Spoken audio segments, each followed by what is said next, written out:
Hello guys, क्या हाल चाल है आपके। This is Byomkesh. Welcome to Jhakaas class 6।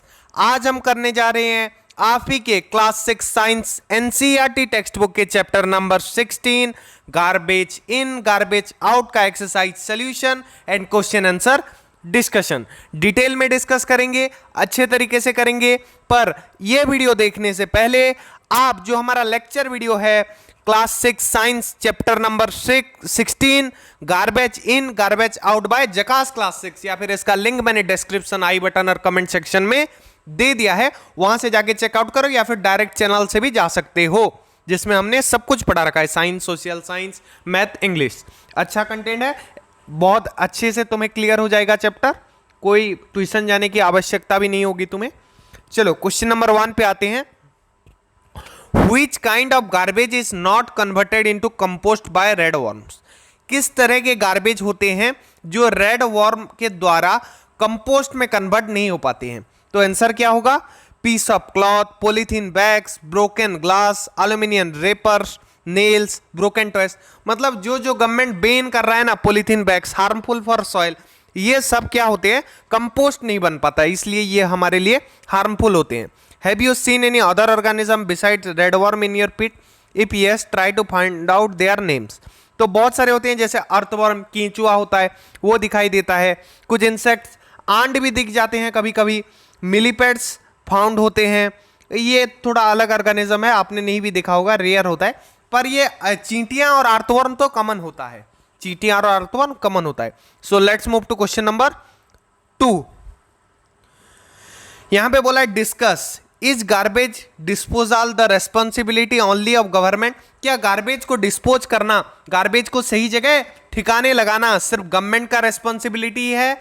नहीं, ये हमारा भी रेस्पॉन्सिबिलिटी है, क्योंकि ये एनवायरमेंट हमारा है, इसकी सुरक्षा हमारा काम है। और ये हम नहीं करेंगे तो गवर्नमेंट तो बस हम उसको टैक्स दे रहे हैं, इसलिए वो काम निपटा रहा है, वरना ये काम तो हमारा ही था और हमारा ही रहेगा।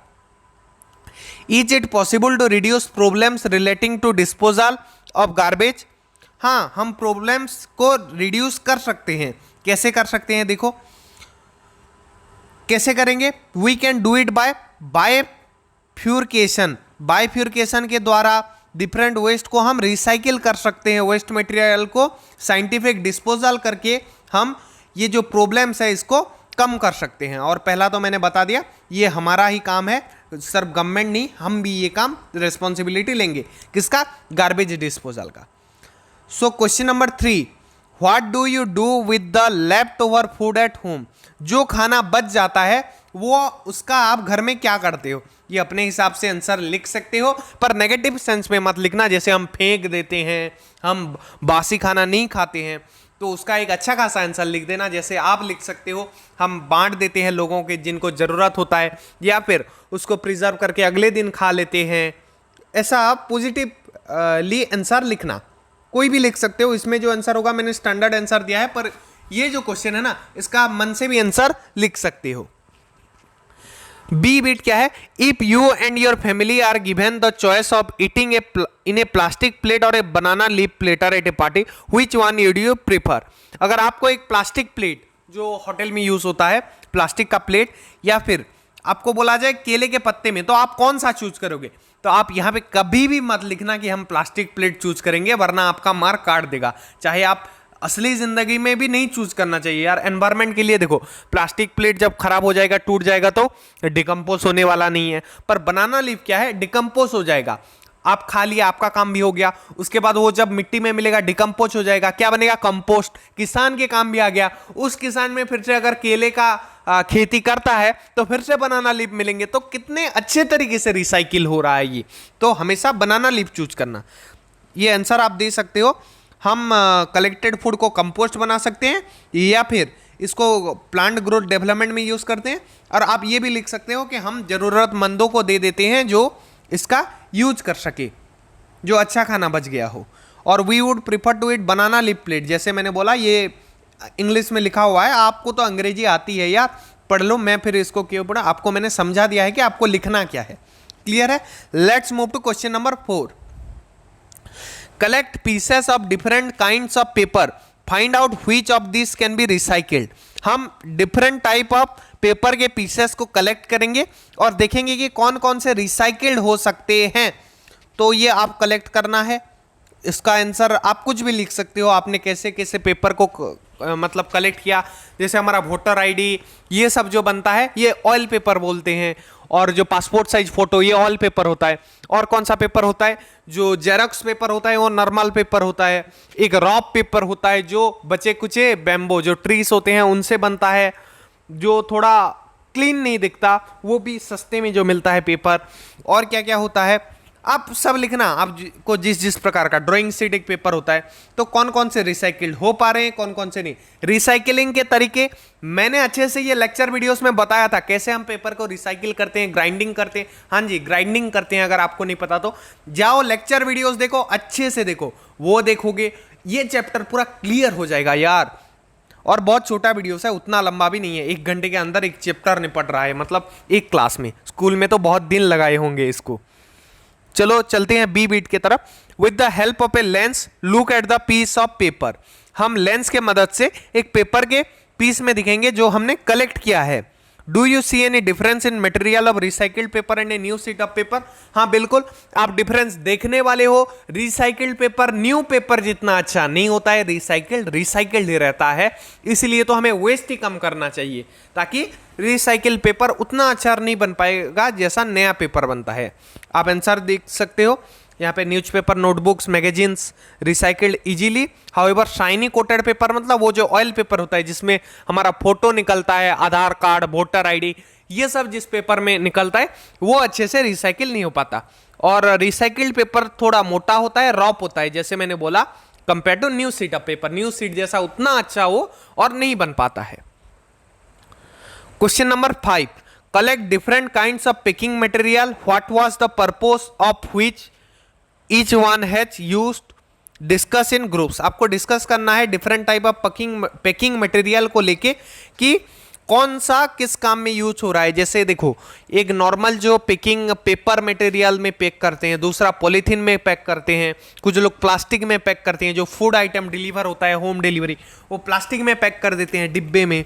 कुछ स्टील डब्बा वाला जो होते हैं वो स्टील में डिलीवर करते हैं पैक करके, वो रीयूज करते हैं बट पैक करते हैं स्टील में। तो ये सब आप डिस्कस करना, जिसका आंसर मैं दिखा देने वाला हूँ। ऐसा ही आपको लिखना है डिफरेंट काइंड, जैसे फूड आइटम का अलग।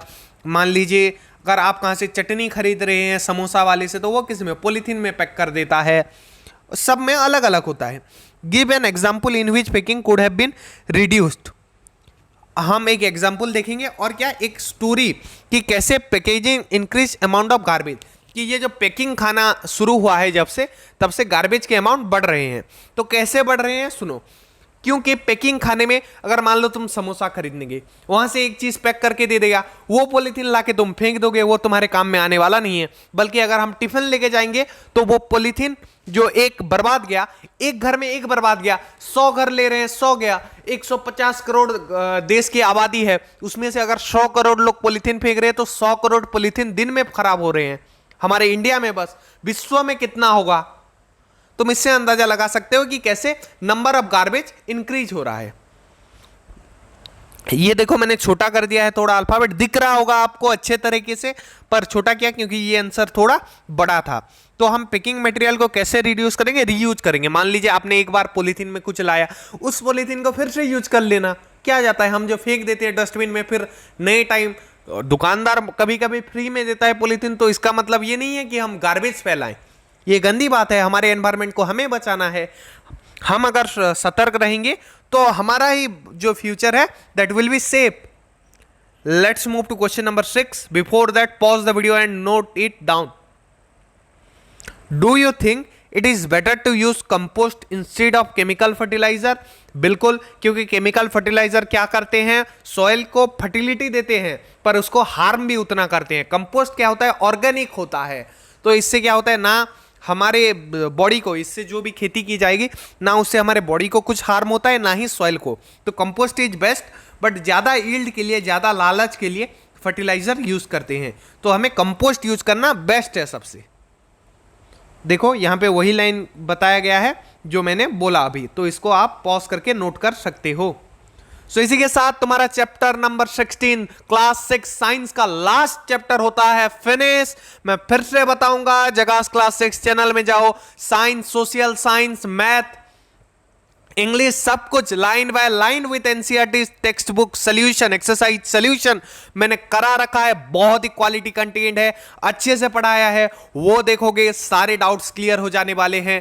सारा बुक मैंने लाइन बाय लाइन कवर किया है। एग्जाम में अच्छे नंबर आएंगे, पेरेंट्स खुश हो जाएंगे तुम्हारे मार्क्स देखकर।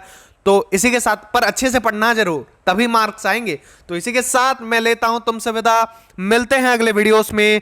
तब तक पढ़ते रहो, जगास क्लास 6 देखते रहो। जय हिंद, वंदे मातरम।